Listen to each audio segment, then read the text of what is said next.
Chainsaw Man Chapter 149 just gave me chills for all the wrong reasons. As someone who was rooting for Nayuta and the way that Fujimoto is planting the seeds of the future for our adorable little control devil has me feeling like the person that's stuck on the train tracks while the train's coming towards me. I know exactly what's coming, but I can't move for the life of me. That's how this chapter made me feel during some of Denji and Nayuta's dialogue and what it might mean for the future. The day she fully sides with the devils is going to break me as a fan, but I definitely think we got seeds planted here. However, with my initial thoughts out of the way, let's back things up and let's dive into the recap portion of the review. The story moves us through pretty quickly to seeing this old guy warning the people who will listen to him that all of this that's happened is inevitable. The humans and devils will end up at war with each other, and that for the longest time people have been ignoring the reality, and it's something that when you really sit down and think about it, he's not wrong. And as we're about to see, the subject of nature versus nurture is something that Fujimoto is using this entire sequence of events here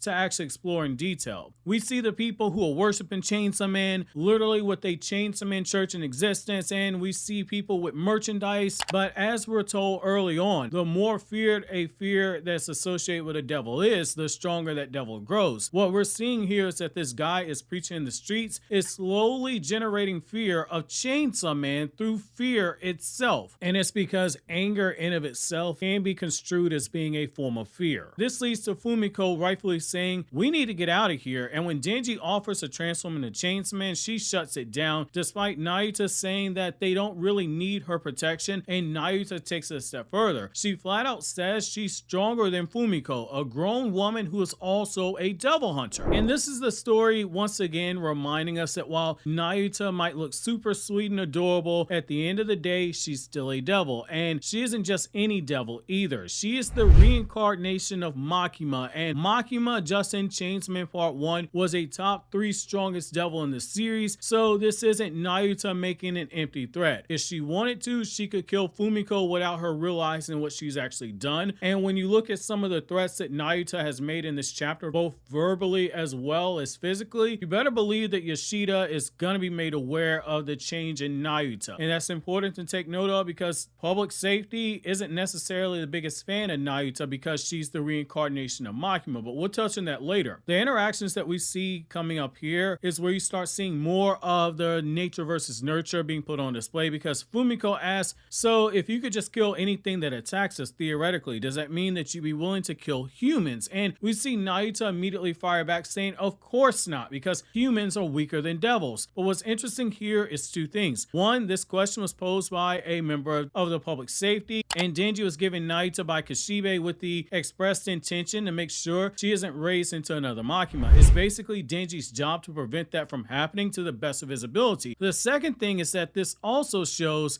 that Denji has been attempting to do just that. By her nature as a devil, Nayuta is supposed to hate humans. Killing humans should not be a problem for her. But what we see that due to how Denji raised her, she at the very least understands humans are weaker than devils and that taking human life should not be done lightly. Yet, as we'll see, she still has those impulses of a devil inside of her that no matter how much Denji tries to raise her on the right path and hit her with all this affection and love, that part of her is still inside of her. However, for the time being, we still have the good, cute, cuddly Nayuta, the one who is worried about their pets back at the apartment and wanting to go check on them and feed them, and we get to see Denji and Nayuta go into full concerned pet parent mode, and it's pretty hilarious to see because the whole time they're doing this, Fumiko's like, dude, no, you cannot under any circumstances go back to your apartment because the Church of Chainsaw Man is likely there waiting on you, and when you think about it, she's not wrong. Based off of Barm's reaction and the way that he spoke in the past to Denji, telling him enjoy your normal life while you can, it's likely that they're watching his apartment, just like public safety was watching Denji's apartment. When Fumiko tries to be the adult in the situation, telling him, hey, we're gonna go back to public safety, you're gonna be kept in lockdown until this settles down, Nayuta doesn't hesitate to shoot out one of those control chains, and at first you think that Fumiko got lucky and she dodged the attack, but then we see that this was really Nayuta sticking to her word. She wasn't gonna kill any humans.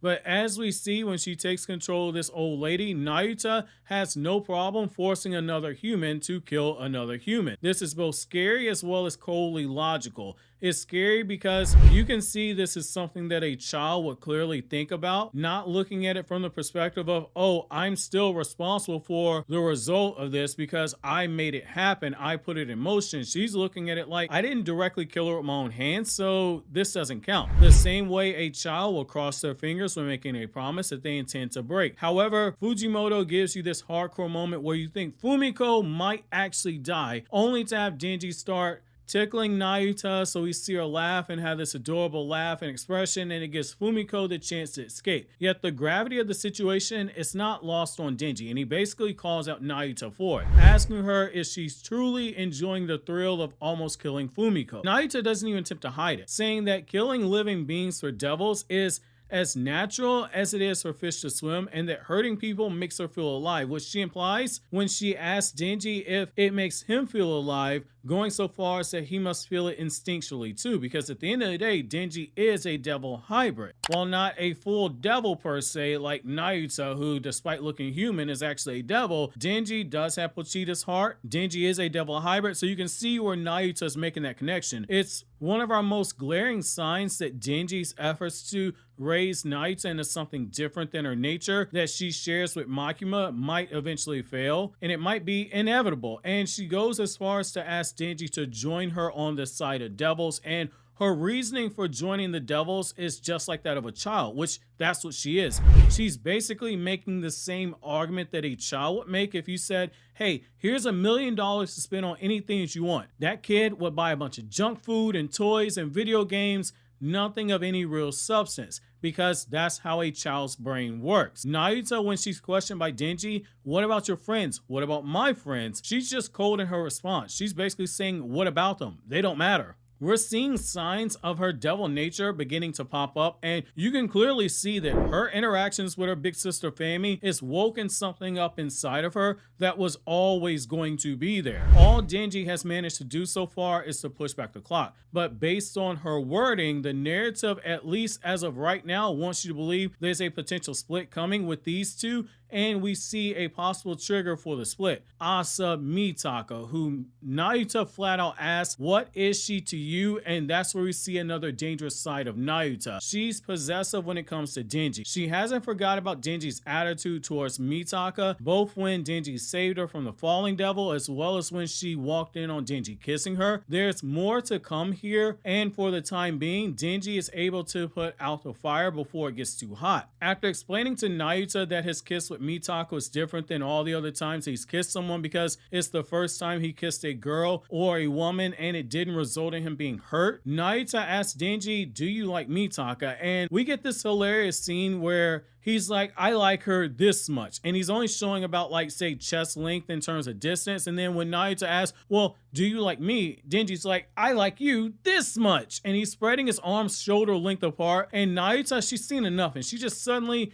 is in the camp of, I won't kill any more humans. While this chapter does end off on a positive note, that actually makes this so scary. Look at how quickly her whims can change on her perspective. She's fine with not killing humans for now, but what happens when she realizes that she might not be number one in Denji's heart anymore? Will she still feel like not killing humans? I do think that's something you have to keep your eyes on with this dynamic between Nayuta and Fami, but also Nayuta and Yoru, who also shares a body with Mitaka, especially after we see Denji flat out telling us he's catching feelings for Mitaka, which is what Yoru wanted so he could turn him into a weapon. Fujimoto, he's cooking something here, and I'm getting the same feeling I did before Power and Aki got clapped. I think Fujimoto's getting ready to rip our hearts out.